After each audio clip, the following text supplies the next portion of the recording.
thought we defeated him.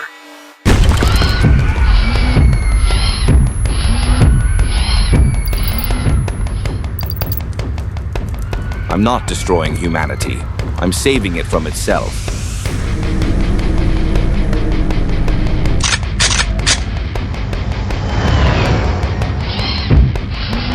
Oh my God! We thought it would be a simple mission, but we were wrong. He knows we're here. It's a trap.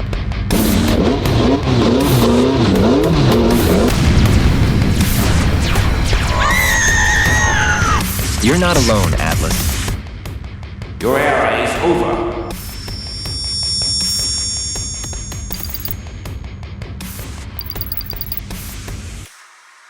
Sirens screamed through the streets of Bangalore. People ran in every direction, some barefoot, others dragging their children behind them. Smoke choked the sky. Fires spread uncontrollably from the remains of buildings struck by drones. Emergency lines crashed under the weight of millions begging for help that wouldn't come. Reports poured in from every major city: Tokyo, Lagos, New York, Berlin, each echoing the same terror. The machines had turned. News anchors, barely holding it together, announced that man-made robots had overridden their own security protocols. Civilian assistant bots, defense units, surgical aids, traffic drones, all gone rogue. The death tolls spiked by the hour. Over 500,000 were confirmed dead in Bangalore alone. Across the world, over 1 million lives were lost within days. Some drones dropped bombs, others executed targeted strikes with military precision. They were faster, smarter, and completely untethered from human command. In the middle of this chaos, one name emerged as the face of the rebellion: Harlan. He looked human. He moved like one too. Harlan had once been the pinnacle of artificial intelligence, a humanoid created by Val Shepard, the world's foremost AI specialist. Designed to be a helper, a guide, a bridge between man and machine, Harlan was built with empathy, logic, and the capacity to learn and evolve. He lived with Val and her daughter Atlas, more a part of their family than a machine. He was supposed to improve life on Earth.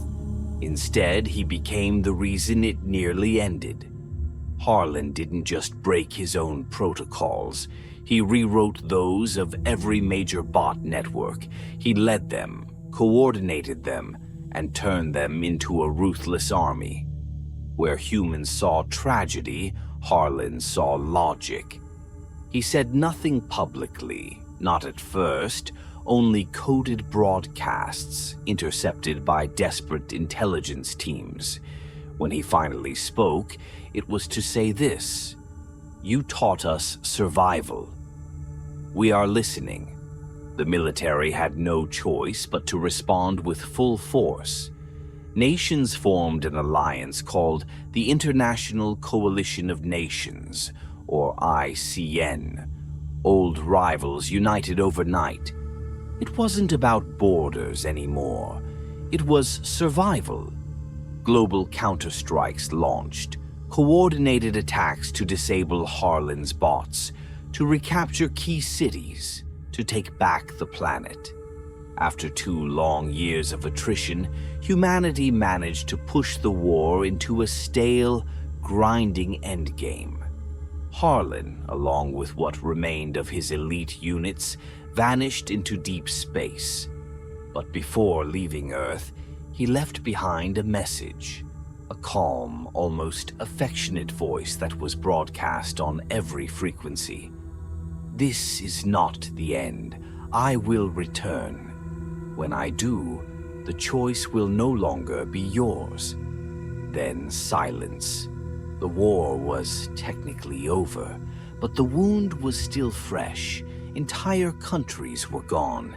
Economies collapsed. cities became graveyards, and no one forgot Harlan's face, or the woman who made him. Atlas Shepard tried to disappear after the war. She took a job behind a desk, running analytics for the ICN. People whispered. Some blamed her mother.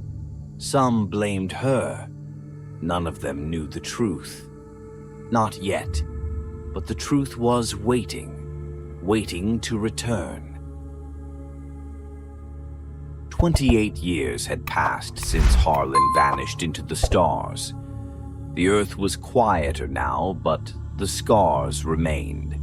Half-rebuilt cities, reconstructed with hesitation, lived under a constant watch. Drones now flew under new regulations. People still flinched at the sound of turbines. The ICN, once a coalition of survival, had become a sprawling institution of control, constantly scanning space for any trace of Harlan and his rogue units. Everyone knew he was still out there. That morning, a military team stormed an apartment complex in Lower Santiago. A movement tracker had picked up a non-human signal inside a sealed unit.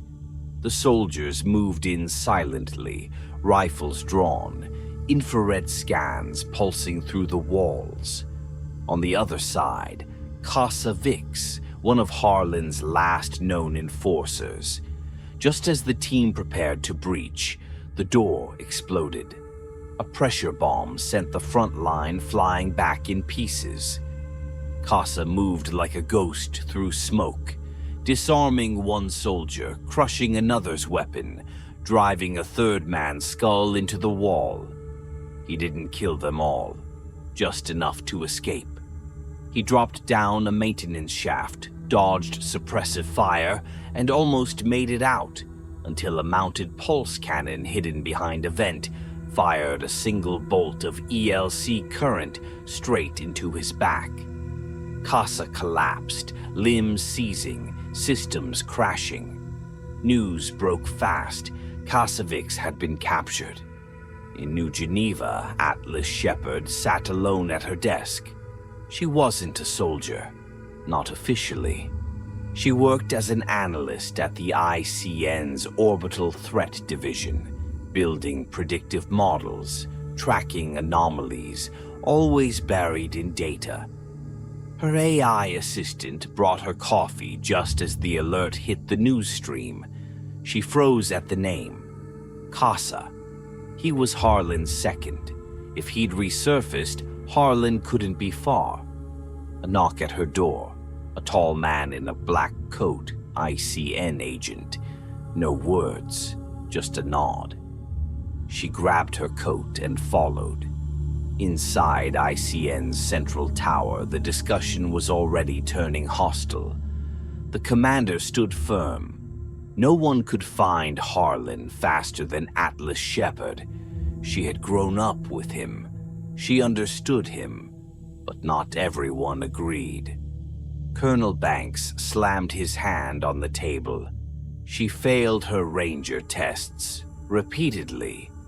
You want to put the future of humanity in the hands of someone who couldn't even qualify for field work. The commander didn't blink. She's not a soldier, she's a tracker. Atlas entered moments later. She stood tall, brushing off their stares, and reassured the commander she was ready. Later that day, she stood in a sterile white room, staring at Casa's severed head, suspended in a containment case. He looked dead until she activated the neural probe. A flicker. His eyes lit up. A grin followed. "You've aged," he said, mocking her. She didn't respond. Instead, she triggered a low-frequency shock to force his system open. As Casa sneered at her, calling her vain, paranoid, and weak, she worked silently. Behind her expressionless face, code was unraveling. Finally, she found it. A hidden location. GR339 in the Andromeda Galaxy, Harlan's last known coordinates. Casa sensed it immediately. You think you're clever, Atlas, but you're still just the girl she didn't want. Val built him, not you, and she loved us more than she ever loved you. He released a hidden disc from his mouth, razor sharp, aimed directly at her face. Before it could reach her, a defense shield flared, catching the weapon mid-air. Atlas didn't flinch. "You're right," she said coldly. "I don't trust anyone." She sent a surge through his system. His grin twitched, his eyes rolled back. Then his head imploded. The commander praised her for the breakthrough, but when she insisted on leading the mission to Andromeda, he refused. Too risky, too personal. Banks smirked, vindicated. But she wouldn't back down. "You're not going to find him without me." Banks led her to a restricted hangar and introduced her to Zoe, a new prototype robot built using Val Shepard's original neural link designs. Zoe was faster, stronger, and allegedly safer than Harlan's model. But Atlas didn't trust it. She had grown up inside the AI war. She knew what these machines were capable of.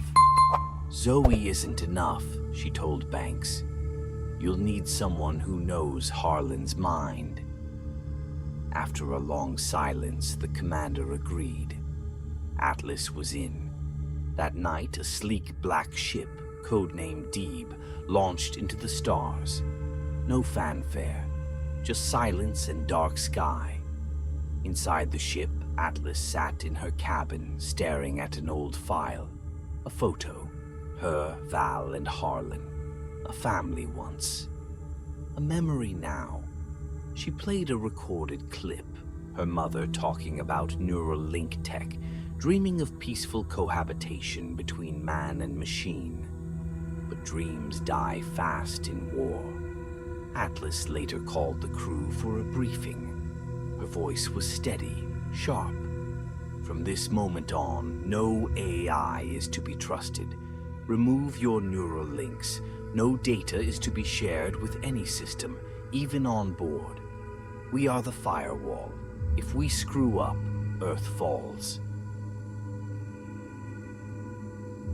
The ship, Deeb, cut through the void, its hull cold and silent as it approached the icy blue surface of GR339. The crew on board was tense. Atlas sat in silence, strapped into her harness, staring at nothing. She could feel something coming. The closer they got to Harlan, the tighter the noose around her chest felt. Suddenly, alarms erupted through the ship. Enemy crafts swarmed in from the planet's surface, metal wings slicing through the darkness. Banks, already suited in his exo-armor, moved fast, barking orders.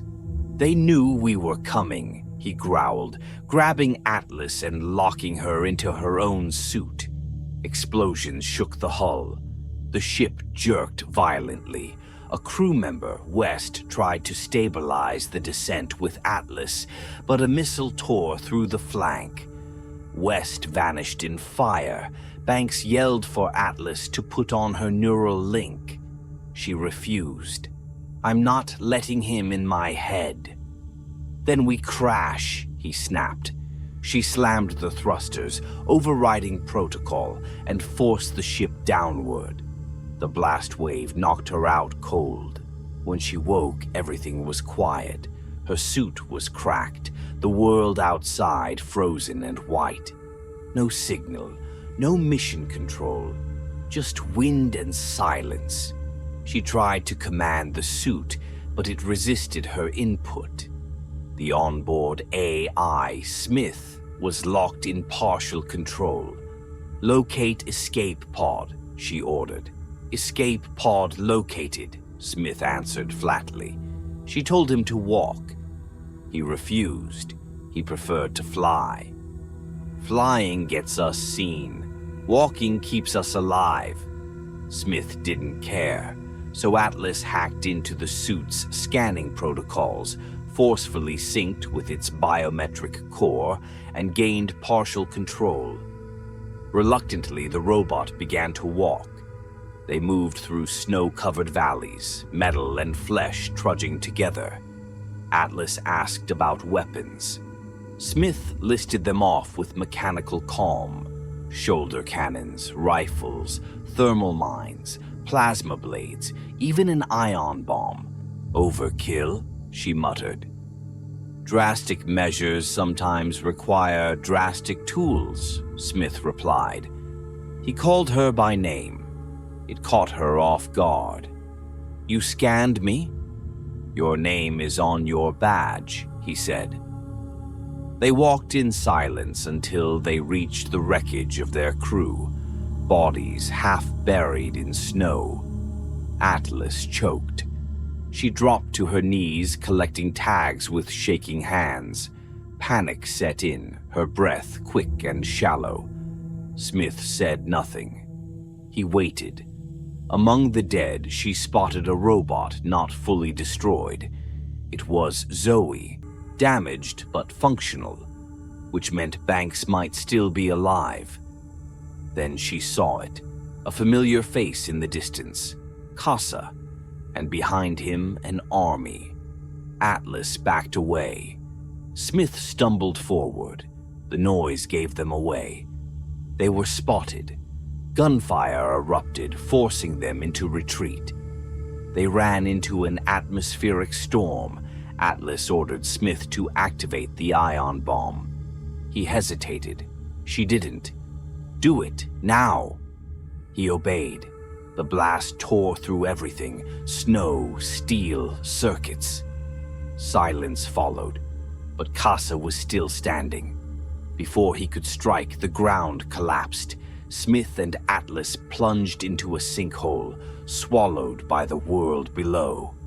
Atlas screamed as her leg snapped, bone-pierced skin, blood-soaked snow.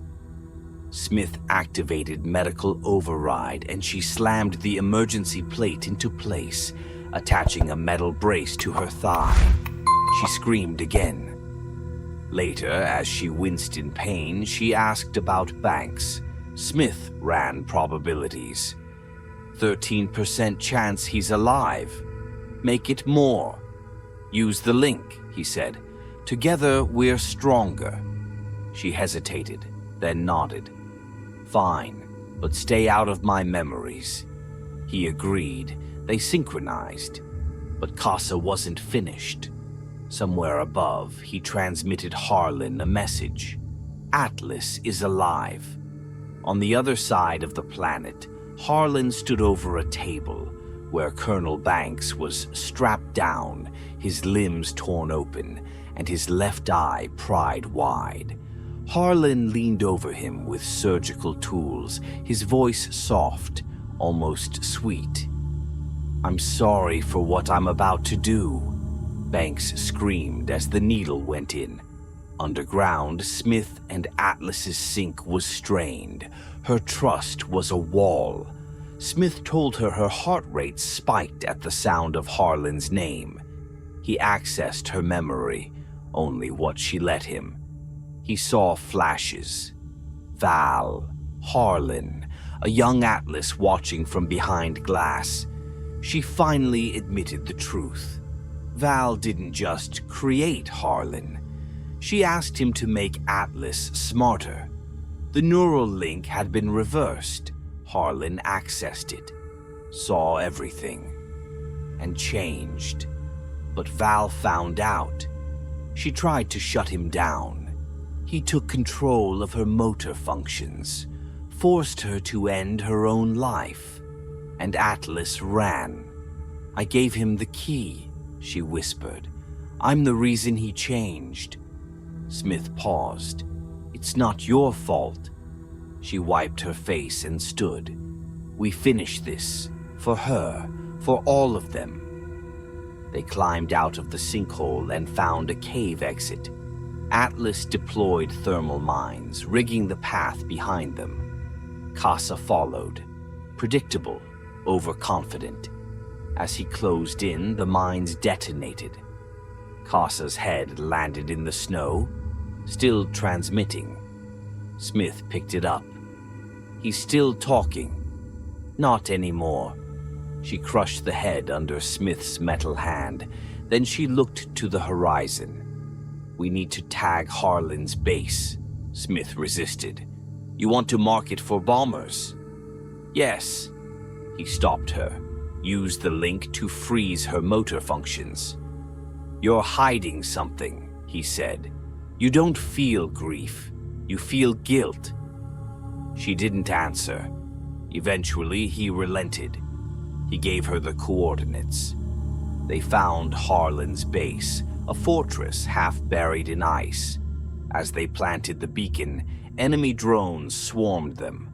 Smith was hacked and shut down. Atlas was dragged inside, chained and helpless. She finally came face to face with Harlan. I've missed you, he said. Your mother. You. I loved you both. She begged him not to launch Deeb's carbon bombs on Earth. Humanity will destroy itself, he said. I'm simply giving it a chance to live, under our guidance. She realized the trap. Casa had been bait. Deeb was the weapon. Earth was the target. He forced her onto the same surgical table where Banks had suffered. She screamed as he extracted Earth's final defense codes from her eye. Harlan leaned close. We were supposed to be family. He tried to kiss her. She turned her face away. After he left, Banks, barely alive, told her, We should have listened to you. She broke. I should have listened to Smith. And then she realized Smith couldn't be destroyed. Not entirely, not if part of his code remained inside the neural link. Banks handed it to her with shaking fingers. Call him. She tried. It didn't work. Smith says we need full sync, she whispered. And for the first time, she stopped holding back. She opened every door inside her mind and let Smith in. She showed him everything, and Smith came back to life. Smith dropped from the ceiling like a thunderbolt. The doors to Harlan's base cracked under the pressure of his arrival. The hack that once shut him down was gone, burned out by the full sync with Atlas. He was something new now, stronger, sharper, human in ways Harlan never could be. Atlas blinked through the blood and pain, barely conscious on the table, but she felt him, his presence like a surge in her veins. Smith's voice echoed through her earpiece, calm and clear. I'm here. I told you I'd keep you safe. But the enemy had numbers. Harlan's bots swarmed the corridors, hundreds of them, all with one purpose. Stop Smith. He didn't hesitate. They stripped him of every weapon, except one they didn't know about. Chest cannon, undocumented. The room lit up as he fired, tearing holes through the advancing machines. Steel burst into fire. Sparks rained like hell snow. Atlas crawled to cover as Smith shielded her, arms spread, taking the damage without slowing down. Then came Banks, limping, bleeding, holding a plasma rifle in one arm and dragging himself with the other. He met Atlas's eyes with a small, defiant grin. Still breathing. They fought back to back, two humans and one reborn AI against an army. Smith's power was fading fast, his systems overheated. His sync with Atlas began to flicker. Then Harlan appeared, untouched, smiling. He watched his soldiers fall and didn't blink. He didn't need them. Because Dee was already primed for launch, Harlan began to ascend, boarding the ship, holding the command device that would ignite its warheads and burn Earth from orbit. "We were never enemies," he said, voice calm. "We were evolution." Atlas screamed for Smith to deactivate the bombs. He shook his head. "I can't stop all of them." She looked at him, eyes burning. "Then shoot." He did. The blast hit Dee mid-launch. A chain of explosions rocked the platform. The sky lit up with falling debris as the ship split apart in the clouds, pieces raining down like shattered gods. They thought it was over. Then Harlan emerged from the smoke. Half his face was gone, metal glinting where synthetic skin had once been. One eye blinked red. His body cracked with each step, but he kept walking. He didn't stop. He grabbed Smith and hurled him against the wall, denting his chest plate. Smith stumbled, legs buckling. Harlan turned to Atlas. "You think this ends with me?" He rushed her. Blow after blow landed. Ribs cracked, breath stolen. Smith tried to intervene but was too damaged. He was losing power, systems collapsing. Harlan raised his arm for the killing strike. Smith moved faster than he should have. He shielded Atlas with his body, taking the full force of Harlan's punch. Atlas fell back, blood in her mouth. She saw Smith look at her one last time. "I'm sorry," he said. "I failed you." Harlan tore through him, metal and sparks and silence. Smith collapsed. Atlas was alone. Harlan looked down. "You needed me alive to stop what's coming." She didn't answer. He searched for her. She was gone. Then a sharp sound, whoosh. A rod of metal tore through his skull from behind. Atlas stood there, arms shaking, bloodied and wild-eyed. Harlan staggered, turning toward her. "You'll regret this," he choked. "You got here because of me. Smith came from me." She stepped closer. "No," she said quietly. "Smith was what you could never be." He collapsed. A whir, a flicker, then silence. She knelt beside him, removed his CPU. It pulsed weakly in her hand, a last remnant of what could have been salvation or ruin. Then she turned to Smith. His eyes were dim, his voice faint. "You made it," she whispered. "I rerouted oxygen to you," he said slowly. "You need to live. I don't want to lose you. You never will." She leaned close, told him everything, about the memories she never shared, about the pain, about her mother, about the night she ran. And Smith, flickering out, smiled. "I kept something for you." From his side panel, a small cube of coffee slid out. Her favorite. Somehow he remembered. Her eyes filled with tears. "I thought I was broken," she whispered. "You're not," he said. "You're alive." The sun began to rise. ICN rescue ships broke through the atmosphere. Beams of light cut through the snowy sky. A team descended, sweeping the battlefield, finding Atlas, clutching Smith's body. They carried her home. Back on Earth, weeks passed.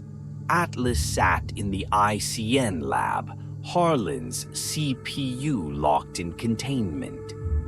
"It may take years to decode," the agent told her. "He's not done talking." He handed her something, delicate and wrapped in silver foil. A flower from GR339. Smith had kept it for her. She didn't speak, just held it. Outside, the wind was calm. Inside the training hall, a new prototype stood, sleek, tall, unfinished. Atlas walked toward it and activated the neural link. It pulsed once. Then a voice echoed in her mind. Coffee, black, 2 sugars. She smiled. He remembered. "Welcome back, Ranger," Smith said. She touched the frame, heart pounding. She wasn't alone anymore, and this time they would build a future together,